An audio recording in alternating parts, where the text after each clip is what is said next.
করেছিলাম, যার জন্য আজকে জান্নাতের ফয়সালা করলেন আল্লাহ। ও আল্লাহ, কিছুই তো বুঝলাম না, কোন আমলের কারণে আজকে জান্নাত দিলেন? আল্লাহ রাব্বুল আলামিন তখন বলবে, গোলাম, দুনিয়ার জিন্দেগিতে আমি অভুক্ত ছিলাম, আমার জন্য খাবারের ব্যবস্থা করেছি, আমার দুনিয়ায় আমার কোরআনের আইন বাস্তবায়ন করার জন্য বুকের তাজা রক্ত ঢেলে দিয়েছিলি। 5 আগস্টের আগে আপনার এলাকার এই যে শুনলাম আনোয়ারের ভাই না কে জানো না ভাতিজা, এই এলাকাতেও 2 জন শহীদ হয়েছে বুকের মধ্যে গুলি খায়া। আল্লাহ রাব্বুল আলামিন এই ছেলেগুলোকে জান্নাতে উঁচু মাকাম দান করুক, সবাই বলেন আমিন। এই মানুষগুলোকে আল্লাহ রাব্বুল আলামিন বলবেন, দুনিয়ার জিন্দেগিতে আমার জন্য খাবারের ব্যবস্থা করেছিলি, আমার জন্য বুকের রক্ত দিয়েছিলি, আমার জন্য বুকের সামনে গুলির সামনে বুক বেঁধে দিয়েছিলি, আমার জন্য এলাকার মধ্যে রাস্তাঘাট নির্মাণ করেছিলি, আমার জন্য পানির ব্যবস্থা করেছিলি। মানুষগুলো এবার বলবে, আল্লাহ, দুনিয়ার জিন্দেগিতে কোনোদিন আপনারা দেখি নাই, কোনোদিন আপনারা দেখি নাই, কিভাবে আপনারা খাবার দিলাম, কিভাবে আপনার জন্য পানির ব্যবস্থা করলাম, ও আল্লাহ, কিভাবে আপনার জন্য রক্তের ব্যবস্থা করলাম, কিভাবে আপনার হাঁটার রাস্তা নির্মাণ করলাম। এবার আল্লাহ রাব্বুল আলামিন জবাব দিবে, গোলাম, তোর বাড়ির পাশে যে মানুষটা অসুস্থ ছিল, এই মানুষটার যে সেবা করেছিস, তোর বাড়ির পাশে একজন অভুক্ত মানুষ ছিল, তারা যে খাবারের ব্যবস্থা করে দিয়েছিস, তোর বাড়ির পাশে একজন মানুষের হাঁটার রাস্তা ছিল না, বাড়ির পাশে 1.5 হাত 2 হাত জায়গা ছেড়ে দিয়ে তার জন্য হাঁটার ব্যবস্থা করেছিস।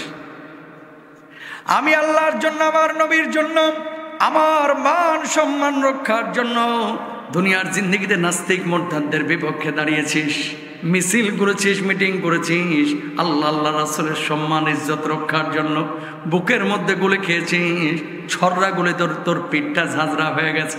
আমি আল্লাহ রাব্বুল আলামিন এই সমস্ত কাজগুলোকে নিজের প্রতি ইহসান হিসেবে গ্রহণ করেছি রে বান্দা।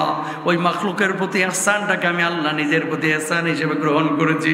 আর আমি আল্লাহ রাব্বুল আলামিন আজকে তোদের জন্য বিনা হিসাবে জান্নাতের ফয়সালা করে দিয়েছি। সুবহানাল্লাহ। এখানে বলেন না, বাড়িতে যে কম্বলের নিচে ঢুকে তারপরে বলেন, তাও বসে রয়েছে। জোরে বলেন না সুবহানাল্লাহ। কি আমার কি সাউন্ড কি বোঝা যাচ্ছে না? আলোচনা বুঝতেছেন তো? তাহলে একটু রেসপন্স করা লাগবে। তাহলে কি মানুষের জন্য কোনো কাজ করা? এই যে আম গাছ, এটা কি গাছ গো? আম গাছ। তাকান, এটা আম গাছ। নবী সাল্লাল্লাহু আলাইহি ওয়াসাল্লামের হাদিসের ভাষ্য মতে এই আম গাছটা যে লাগাইছে, যতদিন পর্যন্ত এই আম গাছটা এখানে থাকবে, এখান থেকে ফল খাবে পাখি, ফল খাবে মানুষ, ছায়া নেবে মানুষ, ছায়া নেবে পশু পাখি, ইভেন কি রাস্তার কুকুরও কিন্তু এখান থেকে ছায়া নেয়। বোঝেন নাই? প্রচণ্ড তাপদাহ, একটা কুকুর এসে দেখবেন এখানে শুয়ে থাকে আর হাঁপাইতেছে, বিশ্রাম নিচ্ছে। এই গাছ যতদিন থাকবে, ফল ছায়া দিয়ে মানুষ আর প্রাণী যতদিন উপকার পাবে, ওই ব্যক্তি কবরে শুয়ে শুয়ে ততদিন সওয়াব পাইতে থাকবে। এই আয়াতের তাফসিরের একটা ব্যাখ্যা হচ্ছে এটা। প্রিয় ভাইরা আমার, খেয়াল করেন, আয়াত যেদিন নাজিল হইল, পরের দিন আবু বকর সিদ্দিক রাদিয়াল্লাহু তাআলা আনহু মদিনার বাজারে গিয়েছেন, এক কিনারার মধ্যে দাঁড়ানো। ইহুদি আবার ঠেস মেরে মেরে আবু বকর রাদিয়াল্লাহু তাআলা আনহুকে বলতেছিল, আবু বকর, কি শুনলাম তোমার আল্লাহ নাকি একটা আয়াত নাজিল করে মানুষের কাছে ঋণ চাইছে। আবু বকর বললেন, ঋণ চেয়েছে, কর্জে হাসানা চেয়েছে, সত্য। এবার ইহুদি বললেন, আবু বকর, তোমার নবী এতদিন বললেন আল্লাহ আসমান বানাইছে, জমিন বানিয়েছে, সব কিছুর মালিক তোমার আল্লাহ। আজকে তোমার আল্লাহ আবার মানুষের কাছে ঋণ যাচ্ছে কেন? তার মানে তোমার আল্লাহ ফকির। জোরে বলেন নাউযুবিল্লাহ। যেমনি বলেছে তোমার আল্লাহ ফকির, আবু বকর নরম মেজাজের মানুষ, গরম হয়ে গেছে। আমারে গালি দিচ্ছিস দে, আমার বাপ মার নাম তুলে যদি তুই গালি দিস, তুই গালি দিতে পারিস, কিন্তু আমার সামনে আমার আল্লাহর ফকির মিসকিন বলে কেউ যদি গাল বন্ধ করে, আমি আল্লাহর কসম করে বলতেছি, আবু বকর হাত গুটায় বসে থাকবো না। বলুন আল্লাহু আকবার। আল্লাহরে গালি দিলে কলিজা আগুন জ্বলে না? নবীর মান সম্মান নিয়ে কেউ কথা বললে কলিজা আগুন জ্বলে কি জ্বলে না? যদি না জলে জানতে হবে ওটা আবু জাহেলের মামাতো ভাই, ওটা মুনাফিক, ঠিক কিনা? দ্বিতীয়বার আবার বলছে তোমার আল্লাহ ফকির, তৃতীয়বার আবার বলছে তোমার আল্লাহ ফকির, যাইবি কইবার? ডান হাতটা তুলে কই সেই ইহুদির গালে আবু বকর থাপ্পড় বসায় দিছে। আল্লাহু আকবার বলেন। এবার গালের মধ্যে হাত দিয়ে ইহুদি দৌড় দিছে আল্লাহর নবীর কাছে। যাওয়ার পরে বললেন, ওগো মুহাম্মদ সাল্লাল্লাহু আলাইহি ওয়াসাল্লাম, কি শিখান আপনার সাহাবীদেরকে? সারাদিন কি শিখান? কয় কি হইছে? কয় আপনার সাহাবীরা তো শুধু ইহুদি ধরে ধরে মারে। কে মারছে তোরে? কয় আপনার আবু বকর মারছে। আল্লাহর নবী বললেন, আমি বিশ্বাস করি না, আমি বিশ্বাস করি না। আমার আবু বকরকে আমি নতুন করে চিনি না, অনেক আগে থেকেই চিনি। অন্যায় ভাবে আমার আবু বকর কাউরে মারতে পারে না। ডাকেন ডাকেন আপনার আবু বকর রে। আল্লাহর নবী এবার আবু বকরকে ডাকলেন, আবু বকর, কি শুনলাম তোমার ব্যাপারে, তুমি নাকি ইহুদিরে মারছো? আবু বকর জবাব দিলেন, ওগো নবীজি, এই জালেমকে আমি এমনি এমনি মারি না, এমন একটা অন্যায় করেছে যে অন্যায়ের কারণে তারা আমি মারতে বাধ্য হয়েছি। কি অন্যায় করেছে গো, কি অন্যায় করেছে? ওগো আল্লাহর নবী, গতদিন যে আয়াতটা নাজিল হয়েছে, মাংদাল্লাযী ইউকরিদুল্লাহ কারদান হাসানা, আল্লাহ আমাদের কাছে কর্জে হাসানা চেয়েছে জান দিয়া, মাল দিয়া। এই জালেম আয়াতের অপব্যাখ্যা করে একবার না, দুইবার না, তিনবার আমার আল্লাহকে ফকির মিসকিন বলে গালি দিয়েছে। এই জন্য আমি আবু বকর তারে থাপ্পড় মারতে বাধ্য হয়েছি। আল্লাহর নবী এবার ইহুদিকে বললেন, ইহুদি, কিরে কিরে, তুই নাকি আমার আল্লাহরে গালি দিয়েছিস? না, আমি আপনার আল্লাহরে গালি দিই না, আবু বকর মিথ্যা কথা বলছে, আমি সত্য কথা বলছি, অন্যায় ভাবে আমার মারছে আবু বকর। আল্লাহর নবী এবার বলছে, আবু বকর, কি শুনলাম তোমার ব্যাপারে, তুমি নাকি মিথ্যা কথা বলতেছো? আবু বকর জবাব দিলেন, ইয়া রাসূলুল্লাহ, ইয়া হাবিবাল্লাহ, ঈমান আনার পর থেকে আবু বকরের জবান দিয়ে কোনোদিন মিথ্যা কথা বাইর হয় নাই, মিথ্যা কথা বাইর হয় নাই। আমি সত্য কথা বলছি, ইহুদি মিথ্যা কথা বলছে। আমি সত্য কথা বলছি, ইহুদি মিথ্যা কথা বলছে। মেরাজের পরে সর্বপ্রথম স্বীকৃতি আমি দিয়েছিলাম, আপনি তো আমার সিদ্দিক উপাধি দিয়েছিলেন। আল্লাহর নবী চিন্তিত হয়ে বললেন, আবু বকর বলতেছে সত্য নাকি ইহুদি বলতেছে সত্য? বিচার যদি নবীজি না করে গোটা মদিনা ইহুদি ছড়ায় দিবে। মুহাম্মদ সাল্লাল্লাহু আলাইহি ওয়াসাল্লাম নিজ গোত্রের লোক দেখে বিচার করে নাই, ঠিক কিনা? নবীজি বিপদে পড়ে গেছে। কেন? বিচার নিয়েছে ইহুদি। যদি আবু বকরের পক্ষে রায় দেয়, এই জালেমটা ওই ইসরায়েলি ইহুদিদের মতোই গোটা মদিনায় ছড়ায় দিবে। মুহাম্মদ সাল্লাল্লাহু আলাইহি ওয়াসাল্লাম নিজের লোক দেখে বিচার করে নাই। নাউজুবিল্লাহ বলবেন না? আবু বকর ও যে আল্লাহর গালি দিয়েছিল, ওই জায়গায় কোনো প্রমাণ ছিল? আল্লাহর নবী কোনো প্রমাণ নাই, আমি ছিলাম আর দেখছে, আল্লাহ আর কেউ দেখে নাই, কোনো সাক্ষীও নাই। আবু বকর, কিছু মনে করো না, যেভাবে তুমি থাপ্পড় মেরেছ ওইভাবে তোমার একটা থাপ্পড় বসায় দেখ, শোধবোধ হয়ে যাক। আবু বকর জবাব দিলেন, ইয়া রাসূলুল্লাহ, ইয়া হাবিবাল্লাহ, আল্লাহ রাব্বুল আলামিনকে গাল মন্দ করেছে, এজন্য তারা আমি থাপ্পড় মেরেছি। এটা যদি আমার অন্যায় হয়ে থাকে, ইহুদি আমি আবু বকর থাপ্পড় কেন? যদি আমার জীবনটাও নিয়ে চলে যাই, আল্লাহর কসম আবু বকরের কলিজার মধ্যে বিন্দু মাত্র কষ্ট থাকবে না। আরো জোরে বলেন আল্লাহু আকবার। ওগো নবীজি, আমি কি আমার স্বার্থে মেরেছি? ও গালি দিয়েছে এই জন্য মারছে। গত 15 বছরে হাজার হাজার আলেম উলামাকে ওই জালেমগুলা, স্বৈর শাসকগুলা হক কথা বলার কারণে দলিলে না পেরে, যুক্তিতে না পেরে জেলখানায় আবদ্ধ করেছিল, ঠিক কিনা?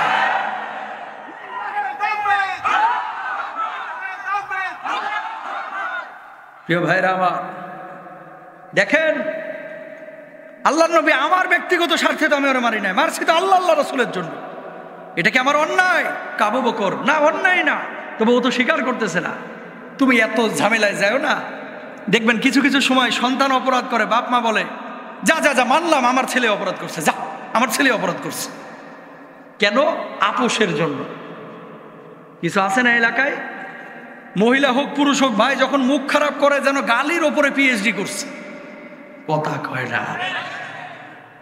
যে এর সাথে লাগিয়া আমার মান সম্মান খোয়াইতে চায় না, নিজের দোষ না হলেও নিজের ঘাড়ে নিয়ে ওরা বিদায় করে আগে। কারণ ও যতক্ষণ ওখানে থাকবে মুখ দিয়ে গুলির মতো গালি ছাড়তে থাকবে, ঠিক কিনা ভাই? আবু বকরকে নবীজি বলছে, কিছু মনে করো না, ও যেহেতু দাবি করছে, যেমনে থাপ্পড় মারছো ওইভাবে একটা মারিয়া দেখ, ইয়াহুদি রেডি হচ্ছে আজকে তোর একদিন কি আমার একদিন। আর শাহজিমে গ্রিন সিগন্যাল চলে গেছে, বলুন আল্লাহু আকবার। রব্বুল আলামিন জিবরিল আমিনকে ডাকলেন, জিবরিল আমিন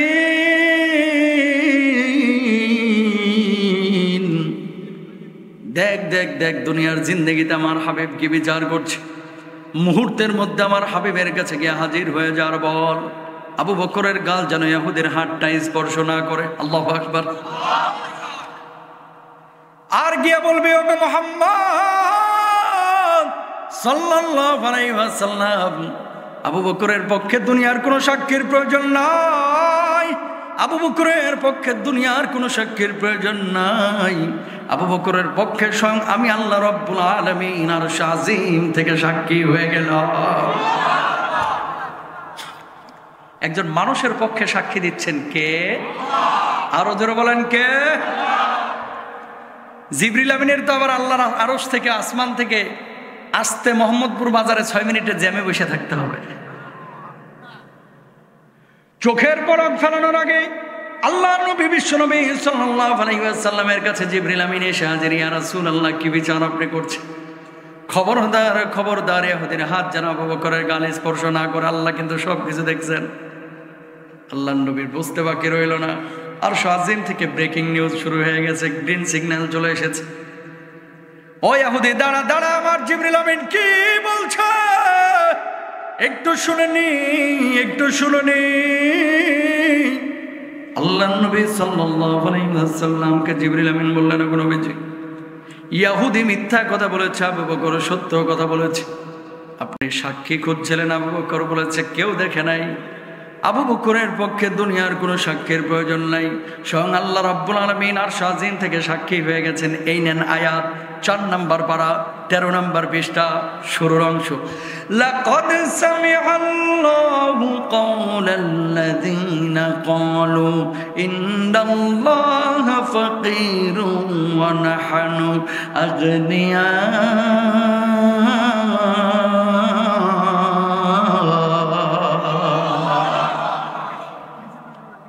আমার আল্লাহ রাব্বুল আলামিন তার কথা শুনেছেন যে আমার আল্লাহকে ফকির বলেছে, মিসকিন বলেছে। আমার আল্লাহ ফকির না, আমার আল্লাহ মিসকিন না। যারা আমার আল্লাহকে ফকির মিসকিন বলে, কুল কায়নাতের সবচাইতে বড় বড় কাঙ্গাল ফকির মিসকিন তারাই, ঠিক কিনা? ও মুসলমান, আবু বকর আপনার আমার চাইতে নামাজ কম পড়তো না বেশি? পেছনের মানুষগুলো বলে কম না বেশি? তাহাজ্জুদ তো 2 রাকাত কম পড়তো আবু বকর, নাকি? এই গ্রুপের 15 বছরে যারা ছিল, একজন কইছে আমি প্রতিদিন 80 রাকাত তাহাজ্জুদ পড়ি। ইবলিসও এই কথা শুনে হাসছিল। কথা বলেন না কেন? প্রতিদিন কত রাকাত পড়ে? 80 রাকাত তাহাজ্জুদ পড়ে মায়েরি। না, আমি নাম বলতে চাচ্ছি না কোন আল্লাহর ওলি। এই সমস্ত কথাবার্তা সাধারণ মানুষের সামনে বলা, এই যে 80 রাকাত তাহাজ্জুদের নামাজ প্রতিদিন পড়ে, এটা বিশ্বাস করা তো দূরের কথা, ইবলিসও দাঁত বাইর করে এই কথা শুনে হাসছিল, ঠিক কেনা? তা আবু বকর সিদ্দিক রাদিয়াল্লাহু তাআলা আনহু, তিনি তাহাজ্জুদ আমার চেয়ে বেশি পড়েছে, নামাজ পড়েছে বেশি, রোজা করেছে বেশি। অন্যদিকে তিনি নরম মেজাজের মানুষ, খেয়াল করেন, সহজের আগে না। পাশাপাশি নবীজির বসা, নবীজি হাদিস শোনাচ্ছেন। আবু বকর একটা হাদিস শোনো। ইয়া রাসূলুল্লাহ, শোনার জন্যই তো বইছি। সুবহানাল্লাহ বলেন না? জান্নাতের এমন কিছু দরজা আছে যেগুলো জিহাদের দরজা। এগুলো দিয়ে যারা মুজাহিদ, এই যে আপনাদের এলাকায় 5 আগস্টে আগে যে 2 জন শহীদ হয়েছে, রংপুরে আবু সাইদ শহীদ হয়েছে, যে সমস্ত মানুষগুলো আল্লাহর জমিনে নিজের হকের জন্য, দ্বীনের জন্য শহীদ হয়েছে, কোরআনের আইন বাস্তবায়নের জন্য যারা শহীদ হয়েছে, এই সমস্ত মানুষগুলোকে আল্লাহ তাআলা শাহাদাতের মওত দিবেন, মর্যাদা দিবেন। তো কিয়ামতের ময়দানে এই শহীদদেরকে জিহাদের দরজাগুলো ডাকবে, ভাই আমার ভেতর দিয়ে জান্নাতে যা, আমার একটু ধন্য কর। সুবহানাল্লাহ বলেন না? নামাজের দরজাগুলো নামাজিদেরকে ডাকবে, হজ্জের দরজা হাজিদেরকে ডাকবে, রোজার দরজা রোজাদারদের ডাকবে। আল্লাহর নবী সাল্লাল্লাহু আলাইহি ওয়াসাল্লাম আবু বকরের যখন এই হাদিস বললেন, আবু বকর বলতেছে, ওগো নবীজি, পৃথিবীর বুকে এমন কি কোনো মানুষ নেই যাকে জান্নাতের সব দরজাগুলো নিয়ে কাড়াকাড়ি করবে? এরকম কোনো মানুষ থাকলে সেটা হচ্ছে আমার আবু বকর। জোরে বলেন। ওনাকে নিয়ে জান্নাতের সব দরজাগুলো কি করবে? কাড়াকাড়ি করবে। আবু বকর আমার ভিতর দিয়ে আসেন, আমার ভিতর দিয়ে আসেন, আমার ভিতর দিয়ে আসেন। প্রিয় ভাইরা আমার, কলিজার টুকরা আমার, আল্লাহর হাবিব সাল্লাল্লাহু আলাইহি ওয়াসাল্লাম বলেছেন কিয়ামতের আগে মসজিদগুলো মুসল্লিতে ভরপুর হবে, ইমানদারের সংখ্যা বাড়বে, দাড়িওয়ালা টুপিওয়ালার সংখ্যা বাড়বে, পাঞ্জাবিওয়ালার সংখ্যা বাড়বে, কথিত মুসলমানের মুমিনের সংখ্যা বাড়বে, কিন্তু আসল ইমানদারের সংখ্যা কমে যাবে। এই জামানায় মসজিদের মুসল্লি বাড়ছে, দাড়িওয়ালা পাঞ্জাবিওয়ালার সংখ্যা বাড়ছে, সাধারণ মুসল্লি মুসলমানদের সংখ্যা বাড়ছে, মুমিনদের সংখ্যা বাড়ছে, কিন্তু আল্লাহ আল্লাহর নবীর আর প্রকৃত আশিক ভালোবাসা মহব্বতের মানুষ মুমিনের সংখ্যা কমছে, ঠিক কিনা? এই জন্য খেয়াল করেন, আপনার এলাকার মধ্যে এমন অনেক মুসল্লি আছে, এমন অনেক মুসলমান আছে যারা সামনের কাতারে নামাজ পড়ে, কপালে 6 ইঞ্চি কালো দাগ, মাগার এখন পর্যন্ত সুদের মায়া ছাড়তে পারে নাই, ঠিক কিনা? সামনের কাতারে নামাজ পড়ছে, সুদ খায়, সামনের কাতারে নামাজ পড়ে ঘুষ খায়, সামনের কাতারে নামাজ পড়ে ব্যাংকে 14 লাখ টাকা জমা রাখছে। কেন জানেন? ছেলেটা অনার্স শেষ, মাস্টার শুরু হয়েছে, মাস্টার্সের পরে যদি সরকারি চাকরি একটা লাইন ঘাট পাই, এই 14 লাখ টাকা ঘুষে দিব, তারপরে একটা সরকারি চাকরি চাই। কথা বলেন না কেন? ছেলের চাকরি নিবে ঘুষ দিয়া, ব্যাংকে টাকা রাখছে, ওইদিকে উমরাও করতেছে, হজ্জ করতেছে, সামনের কাতারে নামাজ পড়তেছে, আবার জুমার নামাজের পরে হুজুরের কাছে বলে, হুজুর একটা লাইন পাইছি গো, একটু দোয়া করেন না ছেলেটার লাগে। কি লাইন পাইছেন? এতদিন খুঁজলাম, কোনো ভালো লোক পাই নাই, এবার 14 লাখ টাকায় রাজি করাইছি, এবার চাকরিটা যাতে করে হয়। চাকরি নিচ্ছে ঘুষ দিয়ে, আর দোয়া যাচ্ছে হুজুরের কাছে। কত বড় জাহেল, ঠিক কিনা ভাইরা? এরকম মানুষ গোটা মাগুরা, ঝিনাইদহ, কুষ্টিয়ায় একটাও নাই। কেউ স্বীকার করে, কেউ স্বীকার। প্রিয় ভাইরা আমার, অন্য হাদিসের মধ্যে আল্লাহ নবী সাল্লাল্লাহু আলাইহি ওয়াসাল্লাম বলছেন, ইউসবিহুল রাজুল মুমিনা ওয়া ইউমসি কাফিরা ওয়া ইউমসি মুমিনা ওয়া ইউসবিহু কাফিরা। সকালবেলায় মানুষ থাকবে মুমিন, সন্ধ্যাবেলায় হয়ে যাবে কাফের, সন্ধ্যাবেলায় থাকবে মুমিন, সকালবেলায় হয়ে যাবে কাফের। অসংখ্য মানুষ এই জামানায় আছে যারা দাবি করে মুসলমান, কিন্তু তার ঈমান নাই, সে কাফের হয়ে গেছে, সে বেঈমান, সে নিজেও জানে না। কই বলেন, হুজুর এটা আবার কি কথা বললেন? একটু প্রমাণ দিয়ে আপনারে। কোরআনুল কারীমের ৬৬৬৬টা আয়াত, এই ৬৬৬৬টা আয়াত আল্লাহ রাব্বুল আলামিন যে আমাদেরকে দিয়েছেন। কোন একজন মানুষ যদি বলে ৬৬৬৬ অথবা ৬৩৩২ মতবিরোধ আছে আয়াত সংখ্যা নিয়া, হরুফুল মুকাত্তাআত গুলোর কারণে। কেউ যদি বলে হুজুর সব আয়াত আমি মেনে নিলাম, একটা আয়াত শুধু আমি মানতে পারলাম না, ওই ব্যক্তির ঈমান থাকবে নাকি সে কাফের হয়ে যাবে? আরো জোরে বলেন। শিক্ষিত বুদ্ধিজীবী আপনার এলাকাতেও আছে, ঢাকা সিটির মধ্যেও আছে, নামাজ পড়ে 5 ওয়াক্ত অথবা নামাজ পড়ে জুমার নামাজ, দাবি করে আমি বড় মুসল্লি।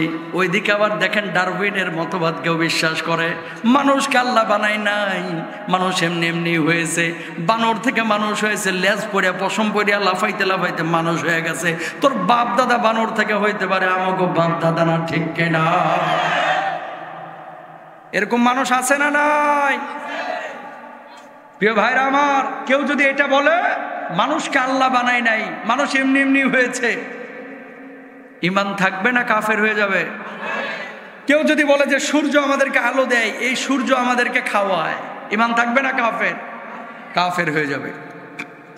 ৬৬৬৬টা আয়াত আল্লাহ তাআলা নাজিল করেছেন। অসংখ্য জায়গায় আল্লাহ সুবহানাহু ওয়া তাআলা বলছেন, লা তাজআল মা'আল্লাহি ইলাহান আখার, আল্লাহর সাথে কাউকে শরীক করো না।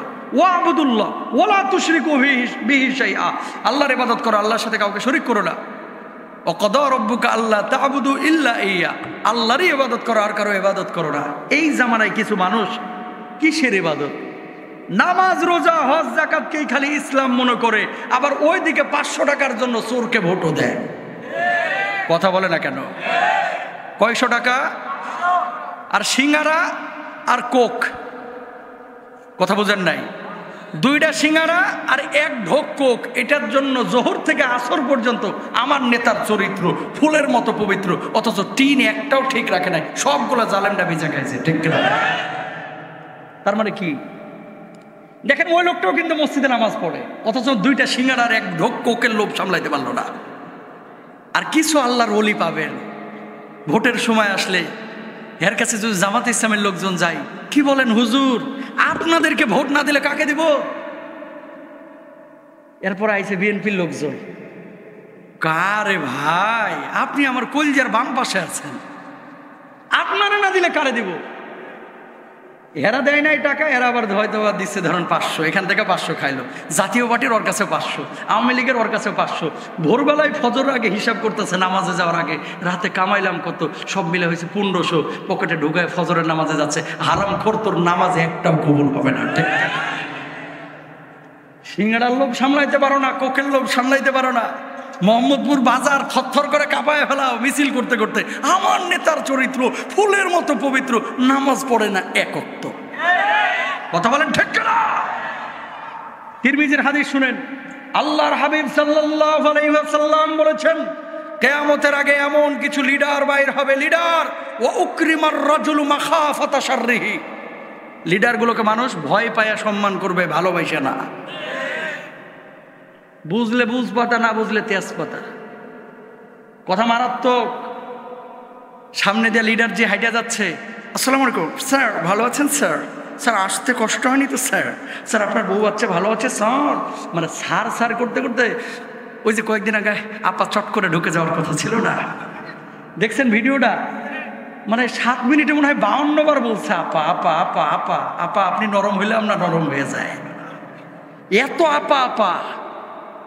এরকম কিছু লিডার আছে এলাকার মধ্যে, যাদেরকে দেখলে মানুষ সালাম দেয়, লিডার লিডার করে। লিডার যখন সামনে থেকে যায় তখন আড়ালে গিয়ে বলে জালেমটা মরে না কা। কথা বলেন ঠিক না? আর যখন কোরআনের পক্ষে কথা বলবেন, আল্লাহ আল্লাহ রাসূলের পক্ষে কথা বলবেন, আল্লাহর জমিনে যারা কোরআনের আইন বাস্তবায়ন করতে চায়, এরকম কোন মানুষকে যখন কথা বলবেন, এই মানুষগুলোর প্রতি ভালোবাসাই হচ্ছে অন্তরের এবং কলিজার ভালোবাসা, বিনা শর্তে ভালোবাসা। ঠিক কিনা ভাইরা? পৃথিবীর বুকে ইসলামী আন্দোলনের কোনো কর্মীকে পাবেন না কোনোদিন যে 500 টাকা দিয়ে আপনারা বলবে ভোটটা আমারে দিস। যদি কোনো ইসলামী আন্দোলনের কর্মী এই কথা বলে 500 টাকা দিয়ে যে আমারে তুই ভোট দিস, আল্লাহর কসম করে বলছি এটা ইসলামী আন্দোলন না, এটা ভণ্ডামি। ঠিক কিনা ভাইরা? তাহলে অন্য দলের কেউ যদি বলে ও তো আল্লাহর ওলি নাকি, যারা টাকা দিয়ে ভোট কিনতে যায় এরা মানুষ না, এরা পশুর চাইতে অধম। ঠিক কিনা? কি পরে কি হবে? কুল্লুকুম রাইন ও কুল্লুকুম মাসউলুন আন রাইয়াতিহি, তোমাদের মধ্যে প্রত্যেকেই দায়িত্বশীল, প্রত্যেকেই তার দায়িত্বের ব্যাপারে জিজ্ঞাসিত হবে। ঠিক কিনা? তাহলে ভয় পেয়ে মানুষ মানুষকে সম্মান করবে, ভালোবাসে না। এই জামানা চলতেছে সেই জামানা ভাই। তেলবাজ, মিথ্যুক, গীবতকারী, পরনিন্দাকারী, যে যত চাপাবাজি করতে পারে এই লোকগুলোকে এলাকায় সম্মান তত বেশি দেওয়া হয়। আর যে মানুষটা সৎ, নিষ্ঠাবান, টাকা পয়সা তেমন নাই, আল্লাহর ওলি, আল্লাহওয়ালা মানুষ, এরে বেলই দেয় না, পাত্তাই দেয় না, না ওনারে দিয়ে হবে না, এরকম চিন্তা চেতনার মানুষ এই জামানায় আছে না? আচ্ছা, একবারে নিরপেক্ষ একটা কথা বলেন, আপনি যেই দলই করেন না কেন, তাকান আল্লাহর জন্য যারা জান দেয়, এই যে 5 আগস্টের আগে যারা শহীদ হইল, বদর যুদ্ধে যারা শহীদ হয়েছে, উহুদ যুদ্ধে যারা শহীদ হয়েছে, এরা কি দুনিয়ার মালের জন্য শহীদ হয়েছে না আল্লাহর প্রতিদানের আশায়? আল্লাহর প্রতিদানের আশায়। যে জাতি মরতে শিখে যায় সে জাতিকে দমিয়ে রাখা যায় না ভাই। ঠিক কিনা? আবু সাইদ যে বুক পেতে দিয়েছে কেন? দুনিয়ার কোনো মালের নেশা? শাহাদাতের তামান্না থেকে বুকটা বেঁধেছিল, শাহাদাতের তামান্না থেকে বুকটা বেঁধেছিল। যদি কোরআনটা আমার জমিনে থাকতো, এই দেশের মধ্যে থাকতো, চুরি ডাকাতি কোনোদিন থাকতো না। ঠিক কিনা? প্রিয় ভাইরা আমার, খেয়াল করেন, আল্লাহর হাবিব সাল্লাল্লাহু আলাইহি ওয়াসাল্লাম যখন বয়ান করতেন, মাহফিল করতেন, আলোচনা করতেন, দ্বীনের হালাকা করতেন, তালিম দিতেন, তরবিয়ত করতেন, সাহাবীরা তো বসে থাকতেন। এমন কিছু সময় দেখা যেত যেখানে আল্লাহর নবীর পাশে কাফের মুশরিকরা বসে থাকতো। একজন সাহাবীর নাম আপনারা সকলে জানেন, যেই সাহাবীর নাম হচ্ছে হযরতে আমর ইবনুল আস রাদিয়াল্লাহু তাআলা আনহু। আরেকজন সাহাবীর নাম হচ্ছে হযরত আব্দুল্লাহ যুল বাজদাইন। এমন অসংখ্য সাহাবী আল্লাহর হাবিব সাল্লাল্লাহু আলাইহি ওয়াসাল্লামের সামনে বসে থাকতেন যারা ঈমান আনে নাই। অন্যান্য সাহাবীরা বলতেন, ভাই তুই ঈমান আনিস না, কিন্তু নবীজির দরবারে এসে বসে থাকিস কেন? ওনার যখন কথাগুলো শুনে মুখ থেকে শুধু কথা মনে হয় না, যেন মুখ থেকে এক একটা মুক্তারা দানা বের হয়ে যাচ্ছে। বলুন সুবহানাল্লাহ। ঈমান আনি নাই তাই কি হয়েছে? ওনার কথা শুনতে ভালো লাগে, ওনাকে দেখতে ভালো লাগে, এজন্য ওনার সামনে সেইভাবে বসে থাকি। মুসাইলামাতুল কাজ্জাব সেই সময় জীবিত। আল্লাহ নবীর সামনে কাফের সাহাবী বসা, নবীজির সামনে সূরা আসর তেলাওয়াত করা হলো। নবীজি সাল্লাল্লাহু আলাইহি ওয়াসাল্লাম তেলাওয়াত করে শোনালেন যে সূরাটা আমার উপরে নাজিল হয়েছে। এই সূরা যখন নাজিল হইল, ওই কাফের সাহাবী সূরাটা শোনার সঙ্গে সঙ্গে মুখস্থ করে ফেলেছেন। দেখেন, কাফের হওয়ার পরেও মুসাইলামাতুল কাজ্জাবের কাছে পরবর্তী দিন গিয়ে এই সাহাবী তখন ঈমান আনে নাই। বলতেছে, মুসাইলামাতুল কাজ্জাব, মুহাম্মদ সাল্লাল্লাহু আলাইহি ওয়াসাল্লামের উপরে তো নিয়মিত সূরা নাজিল হয়, আয়াত নাজিল হয়, তোর উপরে কেন সূরা নাজিল হয় না, আয়াত নাজিল হয় না? মিথ্যা নবী দাবিদার। কয় মুহাম্মদ সাল্লাল্লাহু আলাইহি ওয়াসাল্লাম তার উপরে সূরা নাজিল হয়, মানুষের সামনে বলে বেড়াই, আর আমি মানুষের সামনে বলি না। বোঝেন নাই কথা? কয় নবীর উপরে সূরা নাজিল হয়, উনি সবার সামনে বলে বেড়ায়, বেশি কথা বলে, আর আমি ও তো মিথ্যা নবী দাবিদার। কয় আমি মানুষের সামনে বলি না। কয় তোমার উপরেও সূরা নাজিল হয়? কয় গত রাতেও একটা হয়েছে। কয় এই আমি কাফের হইতে পারি, আমর ইবনুল আস, কিন্তু এখনো ঈমান আনি নাই। মুহাম্মদ সাল্লাল্লাহু আলাইহি ওয়াসাল্লামকে কিন্তু ভালোবাসি, যে কোনো সময় ঈমান আনবো। আচ্ছা, গতদিন ওনার উপরে একটা সূরা নাজিল হয়েছে। বলছে, কি সূরা নাজিল হয়েছে? কয় সূরা আসর নাজিল হয়েছে। কয় একটু শুনাইতে পারবি আমারে? শোনাইতে পারবি? কয় হ্যাঁ পারবো। আমি কাফের, তাই কি হয়েছে? মুখস্থ করে ফেলাইছি। সুবহানাল্লাহ বলেন না? কাফের, এখনো ঈমান আনে নাই, অথচ মুখস্থ করে ফেলেছে। কি সূরা রে? সূরা আসর। ওয়াল আসরি ইন্নাল ইনসানা লাফি খুসর ইল্লাল্লাযীনা আমানু ওয়া আমিলুস সালিহাতি ওয়া তাওয়াসাউ বিল হাক্কি ওয়া তাওয়াসাউ বিস সবর। বলুন আল্লাহু আকবার। আসরের শপথ, সব মানুষ ক্ষতির মধ্যে। চার শ্রেণীর মানুষ যারা ক্ষতির মধ্যে নাই। এক নাম্বার হচ্ছে যারা ঈমান এনেছে, দুই নাম্বার যারা আমলে সালেহ করেছে, সৎ কাজ করেছে, তিন নাম্বার যারা সৎ উপদেশ দিয়েছে, আর চার নাম্বার যারা ধৈর্য ধারণ করেছে। সুবহানাল্লাহ বলেন। এই কাফের বলতেছে আমর ইবনুল আস তখন ঈমান আনেন নাই, যে ওনার উপরে সূরা নাজিল হয়েছে। দেখ কত সুন্দর অর্থ। তুই যে নিজের নবী দাবি করিস, তোর উপরে কি সূরা টোরা নাজিল হয় না? আমার উপরেও গত রাতে একটা নাজিল হয়েছে। কয় একটু শোনা দেখি। মাথা নিচু করে এবার সূরা বানানো শুরু করছে। বানায় কি সূরা আল্লাহর মতো জীবনেও সম্ভব? কোটি বছর কেটে যাবে, কিন্তু আল্লাহর মতো একটা অক্ষর, একটা হরফ, একটা আয়াত বানানো যাবে না? না, একটা সূরা নাজিল হয়েছে আমার উপরে। কয় একটু শোনা। এবার বানায় কতক্ষণ পরে মাথা নিচু ছিল, উঠে বলতেছে, ইয়া অব্র অব্র ফাইন্না মাংতালাহু উজুনান ওয়া সদরা সদরা। হে খরগোশের বাচ্চা, তোর কানগুলা ছোট, তোর ল্যাঞ্জাটা খাটো, তোর পেটটা মোটা, তোর পাগুলা ছোট। এটা বলে সূরা। আচ্ছা আপনারা বলেন তো, এটা কি সূরা মনে হয়? কোরআনের মেসেজগুলো কি? যে চার শ্রেণীর মানুষ ছাড়া সবাই ক্ষতিগ্রস্ত। কত সুন্দর কথা। আর এ বলতেছে যে খরগোশের কান ছোট, লেঞ্জা ছোট, পা ছোট, পেট মোটা, এইটা বলে সূরা। এই কথা শুনে ইবলিসও কিন্তু হাসে। ঠিক কিনা ভাইরা? কাফের সাহাবী জবাব দিলেন, ঈমান আমি আনি নাই, কিন্তু আল্লাহর জমিনে তোর আজকে বলে গেলাম, তোর চাইতে বড় জালেম আর একটাও নাই। মুহাম্মদই সর্বশ্রেষ্ঠ নবী, তিনি আখির জামানার নবী, তিনি সত্য নবী, তুই মিথ্যা নবী। আল্লাহু আকবার। কেন বললাম?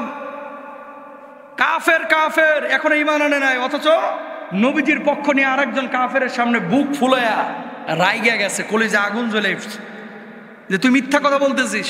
হক কথা কাফের সামনে আরেকজন কাফের বলতেছে। আর আমার এই জামানায় কিছু আছে মুনাফিক, হুজুরদের সাথে বসার সময়, হুজুরা কি বলেন, আপনার সাথে আমরা থাকবো না তো কার সাথে? আপনি আমার কলিজার টুকরা। আবার যখন ইনু মিননদের সাথে বসে কয় স্যার আপনি আমার দুলাভাই। কথা বলেন না কেন? যখন যার সাথে মিলে তখন সেভাবে নিজের ভাষায় জাতীয় পার্টি এতদিন করছে, এখন মনে করেন বিএনপি ক্ষমতা এলে হ্যাঁ বিএনপি, আবার যখন আওয়ামী লীগ আসবে তখন আওয়ামী লীগ।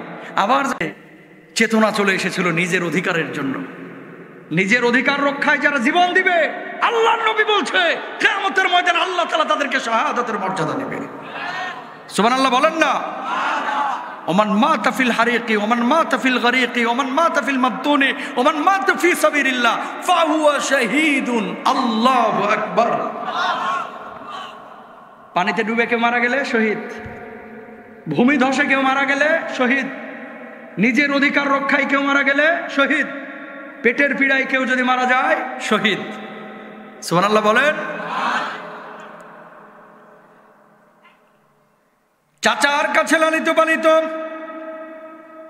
এই সাহাবীর নাম হচ্ছে আব্দুল্লাহ যুলবাজাদাইন। ঈমান আনলেন আল্লাহর নবীর উপর, আল্লাহর উপরে ঈমান আনার পরে চাচার কাছে গেলেন। চাচাকে বললেন, চাচা আপনার ধর্ম আর পালন করতে পারবো না, মুহাম্মদ সাল্লাল্লাহু আলাইহি ওয়াসাল্লামের উপরে ঈমান এনেছি, আল্লাহর উপরে ঈমান এনেছি। তেলে বেগুনে জ্বলে উঠলেন মুশরিক চাচা, এত বড় তোর সাহস, ঈমান এনেছিস মুহাম্মদ সাল্লাল্লাহু আলাইহি ওয়াসাল্লামের উপরে, এই মুহূর্তে আমার সামনে থেকে দূর হয়ে যাবে। হয় ঈমান ছাড়বে, নতুবা বাড়ি গাড়ি সম্পদ ছাড়বে, খামারের উটগুলো ছাড়বে, সিদ্ধান্ত তোরে নিতে হবে। আল্লাহর নবীর এই সাহাবী এবার চাচাকে জবাব দিচ্ছেন, চাচা বাড়ি ছাড়তে রাজি আছে, সম্পদ ছাড়তে রাজি আছে, খামারের উটগুলো ছাড়তে রাজি আছে, আল্লাহর কসম করে বলছি ঈমান আমি ছাড়তে পারবো না। বলুন আল্লাহু আকবার। শীতের মধ্য রজনী, এই শীতের মধ্য রজনীতে এই চাচা আব্দুল্লাহকে বললেন, আমার সামনে থেকে দূর হয়ে যার, কখনো আমার সামনে আসবে না, আর বাড়ি গাড়ি কিছুই পাবি না, খামারের রোডগুলো পাবি না। ও চাচা সব কিছুর মালিক আপনারা আমি বানায় দিলাম। যেমনি বাড়ি থেকে বের হয়ে যাচ্ছে, এবার বলছেন আব্দুল্লাহ রে, পরনের যে জামা কাপড়টা আছে জামা কাপড়টা খুলে দিয়ে যাবে। ও চাচা আল্লাহর দোহাই লাগে হাতটা জোর করে বলছে, আপনি আমার জামা কাপড়টা খুলে নেবেন না। বাড়ি ছাড়লাম, সম্পদ ছাড়লাম, খামারের উটগুলো ছাড়লাম, কিন্তু আমার জামা কাপড়টা আপনি খুলে নেবেন না। একে তো শীতের রাত, আরেকটা হচ্ছে আমার লজ্জায় স্থানটা উন্মুক্ত হয়ে যাবে। না না, এই জামা কাপড়টাও তো আমি তোরে কিনে দিয়েছি, হয় ঈমান ছাড়বে অথবা জামা কাপড়টা ছাড়বে। সঙ্গে সঙ্গে শীতের রাতেই আব্দুল্লাহ যুলবাজাদাইন তার জামা কাপড়টা খুলে উলঙ্গ হয়ে গেলেন। বলুন আল্লাহু আকবার। উলঙ্গ হয়ে যাওয়ার পরে বাড়ি থেকে যখন বের হয়ে গেলেন, নিজের বৃদ্ধা মায়ের কাছে গেলেন, যাওয়ার পরে বললেন, মা ও মা, ঈমান আনার কারণে আমার চাচা আমার কি অবস্থা করেছে দেখো মা, তোমার কাছে কি এক টুকরা চাদর হবে নাকি?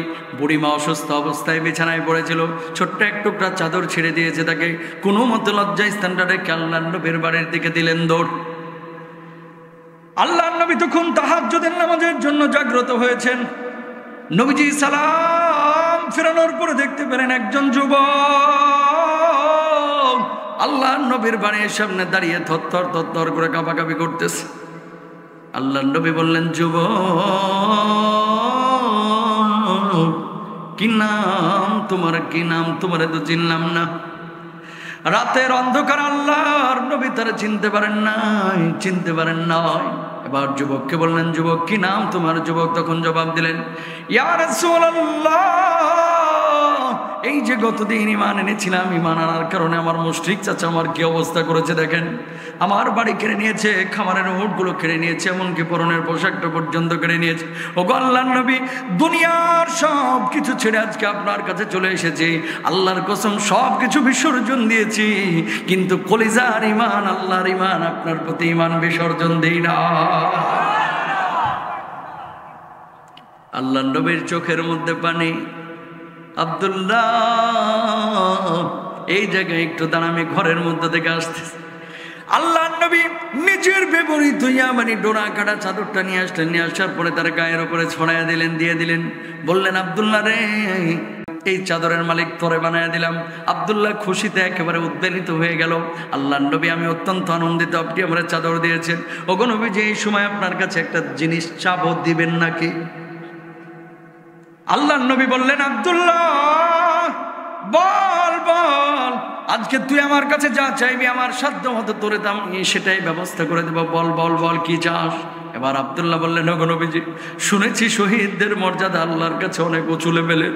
আমি ইসলাম কবুল করেছি, আমি মুসলিম মাত্র 2 দিন হয়েছে। আল্লাহর নবী, আমার মনটা চাই আমি আল্লাহ রাব্বুল আলামিনের রাস্তায় শহীদ হব। আল্লাহর কাছে একটু দোয়া করেন না, আল্লাহ রাব্বুল আলামিন যেন আমার মৃত্যুটাকে শাহাদাতের মৃত্যু হিসেবে কবুল করেন। আল্লাহর নবী হাত তুললেন, বললেন, আল্লাহ, আমার আব্দুল্লাহ ঈমানের কারণে দুনিয়ার সব কিছু ছেড়ে আজকে আমার কাছে এসেছে। আল্লাহ, আমার আব্দুল্লাহ আমার কাছে সব কিছু ছেড়ে এসেছে। আল্লাহ, আব্দুল্লাহকে তুমি শাহাদাতের মওত দান করো। আল্লাহ, আব্দুল্লাহর রক্ত কাফের বেঈমানদের জন্য তুমি হারাম করে দিও। অমনি সাহাবী বললেন, ওগো নবীজি, আমি শহীদ হইতে চাইলাম, কিন্তু আমার রক্ত কাফের বেঈমানদের জন্য আপনি কেন হারাম করে দিলেন? আল্লাহর নবী জবাব দিলেন, সাহাবীরে, যে ব্যক্তি শাহাদাতের তামান্না নিয়ে ঘরের বিছানাতে শুয়েও যদি কেউ মারা যায়, আল্লাহ রাব্বুল আলামিন তারও শাহাদাতের মর্যাদা দিয়ে দেন। কলিজার ভাইরা আমার, ও মহব্বতের বাবারা, দরদি বন্ধুরা, 80 বছর হয়ে গেছে, একটা দিনের জন্য কলিজার মধ্যে শাহাদাতের তামান্নার জাগরণ ঘটে নাই। এরকম মুসলমান আছে না? প্রয়োজনে জিহাদ করা আল্লাহর জমিনে, আল্লাহর জন্য প্রয়োজনে যুদ্ধ করা দিন কায়েমের জন্য, এটা ফরজ না সুন্নাত? জোরে বলেন। অথচ জিহাদ আর জঙ্গিবাদের ট্যাবলেট খাওয়াইয়া আমার দেশের মানুষকে জিহাদ আর জঙ্গিবাদ একই জিনিস এটা বোঝানো হয়েছে বিভিন্ন হলুদ সাংবাদিকের মাধ্যমে। ঠিক তাকান, কোরআন হাদিসের রিসার্চ, কোরআন হাদিসের হালাকা বিভিন্ন মসজিদে, আপনাদের এলাকাও চলতো আগে। ধরেন 12 জন 14 জন টুপিওয়ালা বসে কোরআন হাদিসের কথা বলতেছে, কেউ তাফহিমুল কোরআন পড়তেছে, কেউ বুখারী শরীফ পড়তেছে, দিনই আলাপ আলোচনা চলতেছে, এলাকায় দাওয়াতি কাজ কিভাবে করবে। হঠাৎ পুলিশ এসে ঘেরাও দিত, আর সাংবাদিকরা সুযোগে থাকতো কি, জিহাদি বই সহ 16 জন জঙ্গি মাগুরার মোহাম্মদপুরে আটক। কথা বলেন না কেন? কোরআনটা কি জিহাদি বই? জোরে বলেন। দাড়িটা কি জঙ্গির দাড়ি? কিন্তু কিছু লোক আছে, হঠাৎ যুবক দাড়ি রাখতো না, এখন রাখা শুরু করেছে। চায়ের দোকানে বসে বসে বাঁকা চোখে মুরব্বিয়ার দিকে তাকায় যে কিরে, কি জামাত শিবিরে যোগ টোক দিছে কিনা। আগে টাকনোর নিচে কাপড় পরতো, এখন উপরে পড়া শুরু করছে। কিরে, আর মতিগতি তো ভালো দেখতেছি না, কি হেফাজতে যোগ টোক দিছে কিনা। ও মুসলমান, কেউ যদি এই কোরআনকে বলে জিহাদি বই, কেউ যদি এই দাড়িকে বলে জঙ্গির দাড়ি, কেউ যদি এই টুপিকে বলে জঙ্গির টুপি, কেউ যদি এই জুব্বাকে বলে জঙ্গির জুব্বা, কেউ যদি আমার মা বোনের বোরকাকে বলে জঙ্গির বোরকা, আল্লাহর কসম এগুলো ব্যবহার করে 1000 বার জঙ্গি হতে রাজি আছি, আল্লাহ আল্লাহ রাসূলকে কষ্ট দিতে রাজি নয়। ঠিক কিনা বলো?